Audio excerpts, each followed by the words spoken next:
Hey friends, it's Father Jay. I'm joining you today from the back porch of my home where I am spending a few days self-isolating with my family. We have just brought our son home from school, and so we want to make sure that we are all um, safe and healthy before we move back out into the general public. We don't have any reason to think that we're not. We're just taking an extra bit of precaution for everyone's safety. And I know we are coming up on Thanksgiving, and many people are really wrestling with how to approach this holiday when they want to see family, they want to see friends, they want to engage in a lot of the traditions that have sustained them over the years. And I will ask you too to exercise an extra bit of caution as you do your planning. We know that the numbers associated with the coronavirus are all trending in dangerous directions, and so we all might need to dial back our activity just a little bit in order to try to help you feel some sense of tradition through this holiday season.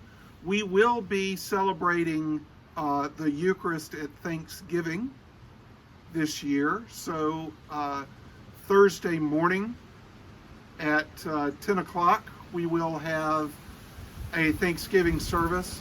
So if you're available, I hope that you'll join us on our live stream, or if you would like to register and attend in person, you may do that too. I do want to let you know that this Sunday and then Thanksgiving Day will be our last Eucharists in-person services for a little while. We are about to move into the season of Advent, and rather than spending that season waiting and worrying and wondering when the coronavirus epidemic is going to force us into a different way of worship, we are going to go ahead and step into a different way of worship and embrace this time of waiting with awe and waiting with wonder and waiting with great anticipation for the joy that the coming of Christ into our world promises to us. So this Sunday we will have Eucharist in person and online. Thanksgiving Day we will have Eucharist in person and online.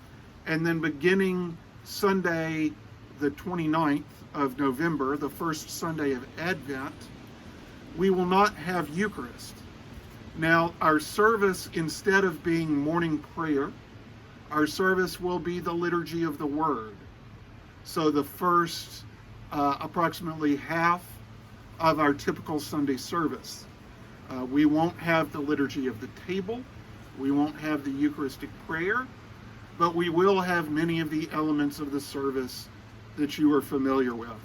So I hope that this way of worshiping might bring you some comfort and some consistency through this period.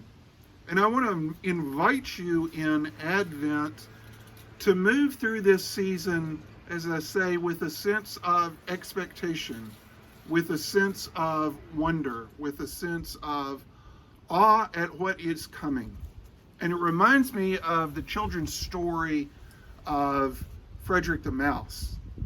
Frederick and his companions lived in a field on a farm, and his companions spent the summertime gathering wheat and other grains and fruit and different things to get them through the long, cold winter. And Frederick spent the summer sitting on the warm rock walls and looking up at the great big blue sky And the other mice asked Frederick, "What are you doing? Why aren't you out here helping us? Why aren't you preparing for winter?" And Frederick said, "I am preparing for winter. I'm collecting the warmth of the sun. I'm collecting the colors of the flowers. I'm collecting the feeling of the breeze across my fur. And in the dark, cold days of winter, we will need these."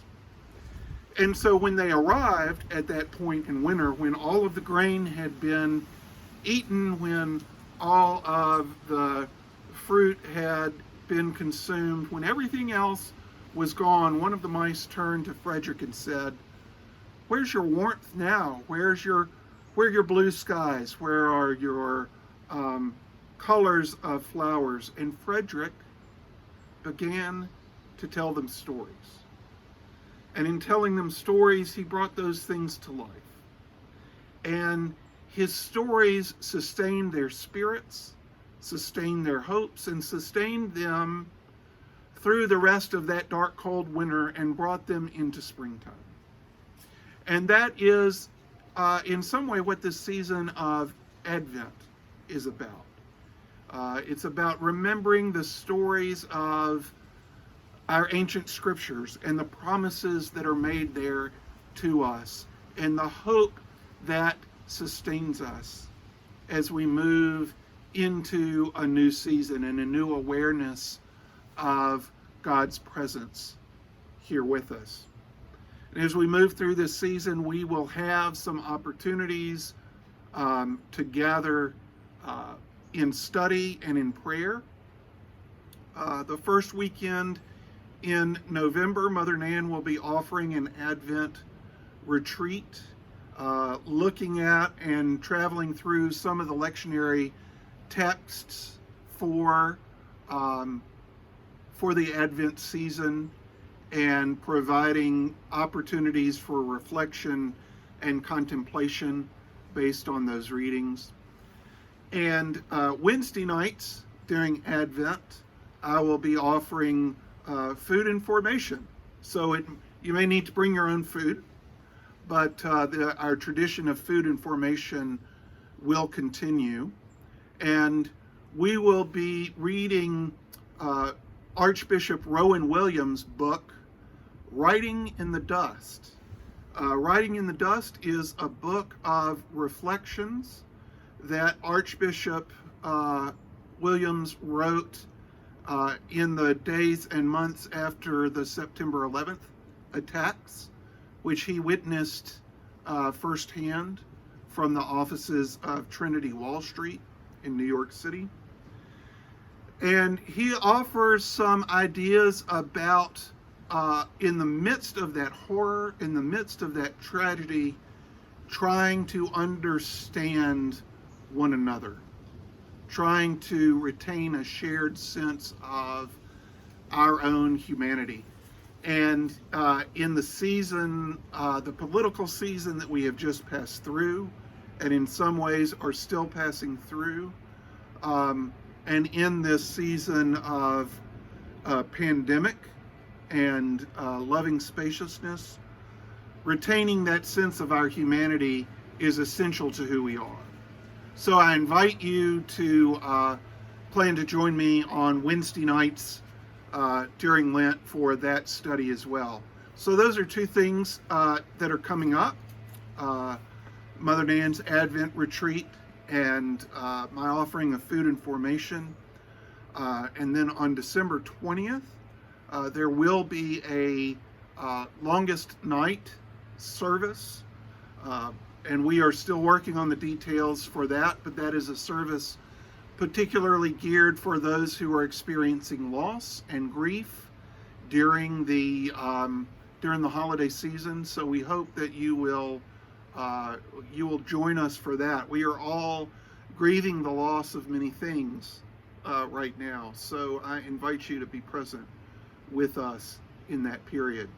And of course, Christmas Eve and Christmas Day, we will have services as well. So please join us. And please Know that as we enter the season where we are physically distanced from one another, our spirit and the spirit of the God who loves us continues to draw us together. And until we can be together again, I ask that God will bless you and keep you, that God's face will shine upon you and give you peace, both now and in the days to come. Amen.